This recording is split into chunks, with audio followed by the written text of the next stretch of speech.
Good morning दोस्तों। शुरू करते हैं आज की साइंस और टेक की बहुत महत्वपूर्ण वीडियो को।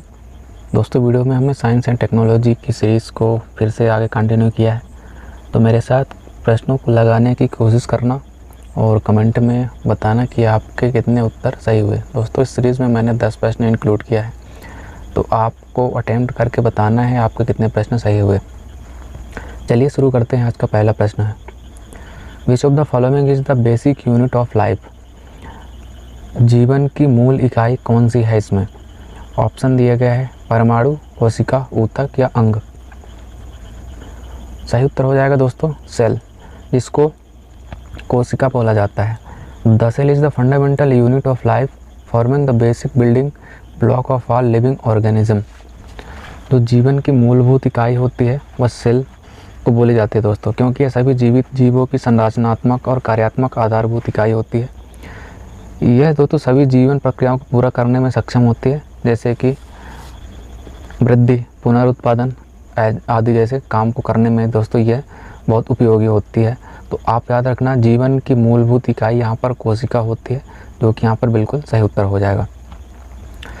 दूसरा प्रश्न है, what is the primary function of the CPU in computer. CPU का प्राइमरी फंक्शन क्या होता है?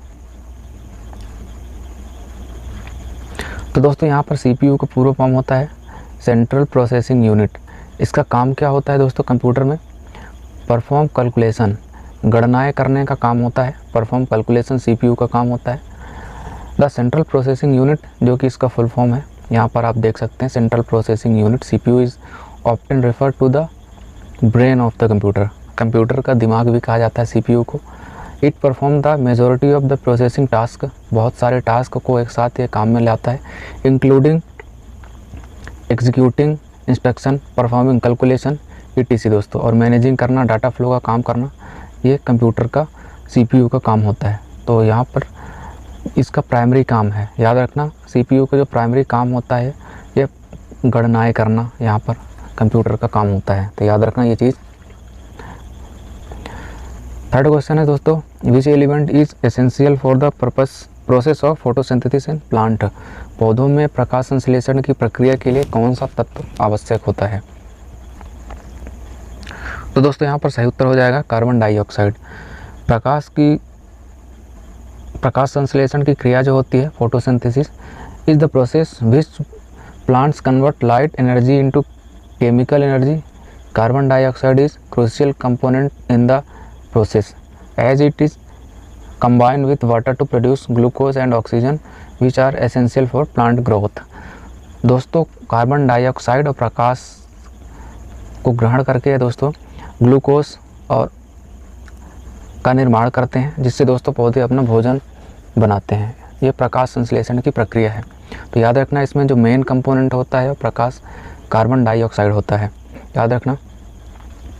फोर्थ प्रश्न है, what is the unit of electrical resistance. विद्युत प्रतिरोध की इकाई क्या है? तो दोस्तों विद्युत प्रतिरोध की इकाई है दोस्तों यहाँ पर सिंपल सा है ओम। इसको इंग्लिश में दोस्तों ओम बोला जाता है। कुछ इस प्रकार का सिंबल से यूज़ किया जाता है, इसको लिखा जाता है। ओम होता क्या है दोस्तों? विद्युत प्रतिरोध को ओम में मापा जाता है। यह कोई सामग्री विद्युत धारा के प्रवाह का प्रतिरोध करती है, यानी धारा का फ्लो जो होता है उसका रुकावट या प्रतिरोध होता है, जिसकी इकाई होती है दोस्तों ओम। यहाँ पर वोल्ट दिया गया है दोस्तों, वोल्टेज विभवांतर की इकाई है तो होती है। एम्पियर यहाँ पर दोस्तों करंट की इकाई है। वॉट यहाँ पर दोस्तों पावर। तो यहाँ पर सही उत्तर हो जाएगा दोस्तों ओम, जो कि प्रतिरोध की इकाई होती है। Which planet is known as the red planet. लाल ग्रह के नाम से कौन सा प्लेनेट जाना जाता है? मंगल, वीनस, जुपिटर या सैटर्न। तो यहाँ पर सही उत्तर हो जाएगा दोस्तों Mars, Mangal. Mars is often refer to as the red planet.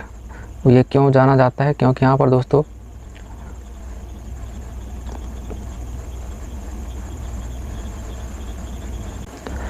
Iron oxide बहुत मात्रा में पाया जाता है इसके सरफेस पे। यहाँ जैसे कि अपने ज़मीन पे पृथ्वी का सरफेस जो है मिट्टी पाई जाती है, वैसे वहाँ पर आयरन ऑक्साइड वहाँ की मिट्टी में पाया जाता है। अब यह दोस्तों रेड कलर का होता है, इसलिए रेड कलर रिफ्लेक्ट करता है, इसलिए यह अंतरिक्ष से देखने पर लाल रंग का दिखाई देता है, इसलिए इसको लाल ग्रह के नाम से जाना जाता है।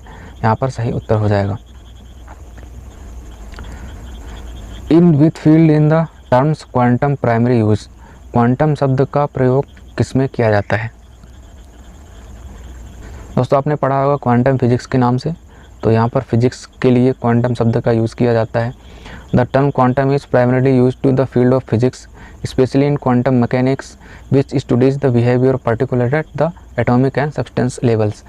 परमाणुओं का अध्ययन करने के लिए क्वांटम फिजिक्स का यूज़ किया जाता है। यहाँ पर वही शब्द पूछा गया है, क्वांटम जो है किस फील्ड के रूप में उपयोग किया जाता है।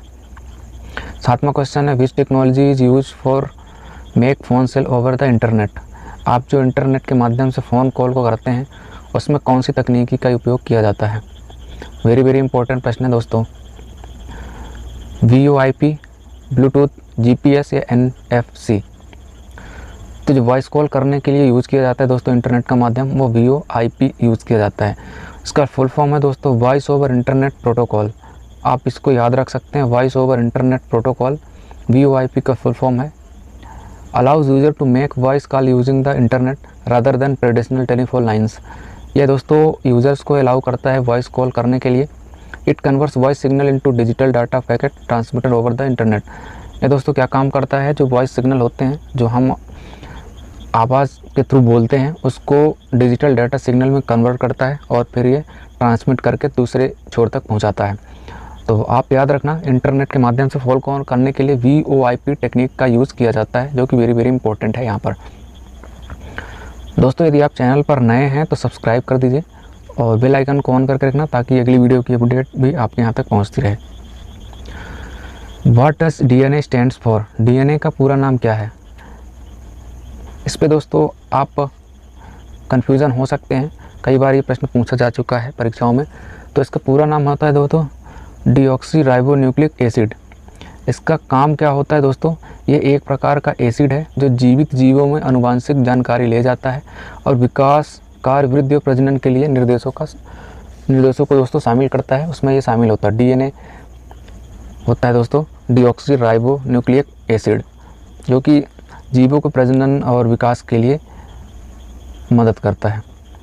9वां क्वेश्चन है दोस्तों what is the primary purpose of algorithm in computer science. इसमें एल्गोरिदम पूछा गया है कंप्यूटर साइंस में, इसका प्राइमरी पर्पस क्या होता है? डेटा स्टोर करना या परफॉर्म कैलकुलेशन, सॉल्व प्रॉब्लम या डिस्प्ले ग्राफिक्स। तो दोस्तों एल्गोरिदम का मेन काम होता है टू सॉल्व प्रॉब्लम्स को सॉल्व करने के लिए डेटा एल्गोरिथम का उपयोग किया जाता है। Which gas is commonly use to balloon to make then float. यहाँ पर दोस्तों बैलून जो हवाई गुब्बारे होते हैं उस पर कौन सी गैस भरी जाती है? आपने कभी देखा होगा दोस्तों एक बड़ा सा वॉल्यूम होता है और उसके नीचे दोस्तों कभी कभी हवाई यात्रा पे निकलते हैं लोग, यहाँ पर ऐसे कुछ रहता है और ये हवा में उड़ता रहता है ये बैलून। तो इस बैलून में कौन सी गैस भरी जाती है? इम्पोर्टेंट क्वेश्चन है। CHSL, MTS, RRB के एग्ज़ाम्स में ऐसे प्रश्न पूछे जा सकते हैं। तो इसमें दोस्तों हीलियम गैस भरी होती है। Helium gas, helium is used in balloon because it is lighter than air. ये दोस्तों हीलियम गैस जो होती है नॉर्मल वायु से काफ़ी हल्की होती है, जो कि वायुमंडलीय प्रेशर के ऊपर चली जाती है। और ये दोस्तों नॉन फ्लेमेबल होती है, ज्वलनशील भी नहीं होती है। अनलाइक हाइड्रोजन, हीलियम हाइड्रोजन के जैसे दोस्तों ये फ्लेमेबल नहीं होती है। Helium does not pose risk of explosion. ये दोस्तों फटने का भी चांस नहीं रहता इसमें, इसलिए ये safer use for inflating balloons, जो गुब्बारे होते हैं उस पर ये गैस इसलिए भरी जाती है। तो दोस्तों आज के लिए इतना ही, मिलते हैं अगली वीडियो में। यदि वीडियो अच्छी लगी हो तो वीडियो को लाइक ज़रूर करना और कमेंट करके बताना कि आपने 1 से 10 तक में कितने आपके प्रश्न सही हुए। तो मिलते हैं अगली वीडियो में, तब तक के लिए जय हिंद, धन्यवाद।